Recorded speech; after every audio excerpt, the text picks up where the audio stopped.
Assalamualaikum warahmatullahi wabarakatuh. Perkenalkan, nama saya Muhammad Rizky Bibiawan dari kelas 9C. Saya ingin membuat tugas monolog Kota Tanpa Buku. Kota Tanpa Buku. Pernahkah kau ke toko buku, perpustakaan atau tempat bacaan? Tidakkah kau merasa istimewa ketika berada di dalamnya? Di sekelilingmu ada berbagai toko dari dunia nyata dan khayal, tempat yang pernah kau kunjungi dan yang pernah kau kunjungi dan yang belum, informasi dan jejak dari masa lalu, masa kini, dan masa depan. Semua berpadu, semua berada dalam genggamanmu.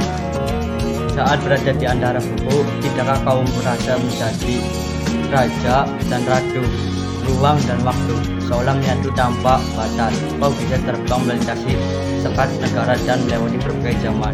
Kau bisa menyelam ke dalam samudra, melayang di angkasa, bercanda dengan aneka satwa, dan berkelana di tengah padatnya kota juga rimba raya.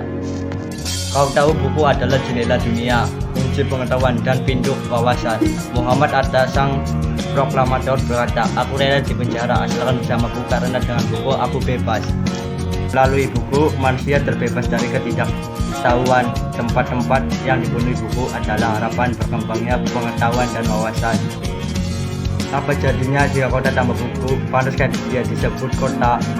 Di kota itu mungkin kabar datang dari sumber lain, dari koran, televisi, atau internet. Mungkin informasi dan cerita datang dari cerita nenek moyang sebagai dongeng sebelum tidur.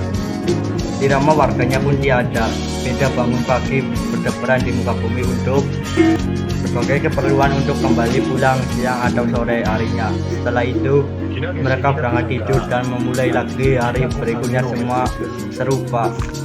Di kota itu mungkin ada bangunan bernama perpustakaan, di dalamnya buku-buku berderet dalam rak yang tak terjamah.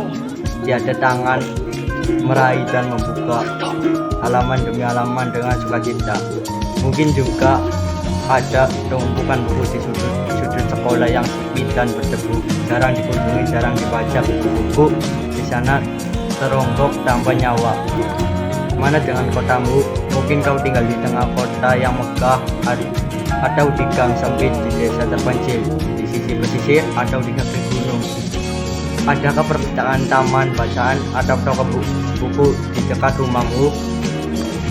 Jika ada, apakah tempat itu menjadi wadah berkumpulnya anak-anak dan warga, menjadi pusat perkembangan wawasan dengan pengetahuan, atau hanya menjadi pajangan? Maukah kau menjadi orang yang menghidupkannya? Kau bisa mengunjunginya dan mengajak teman-teman membaca dan berbagai cerita di sana. Jadikan tempat itu sumber kegembiraan dan pengetahuan.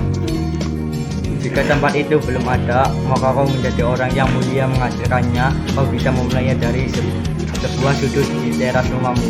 Ajak teman-temanmu memulai langkah baru, jangan biarkan waktu berlalu tanpa buku. Siapapun dirimu, bersahabatlah dengan buku, dia akan menjadi teman setiamu sepanjang waktu. Terima kasih. Wassalamualaikum warahmatullahi wabarakatuh.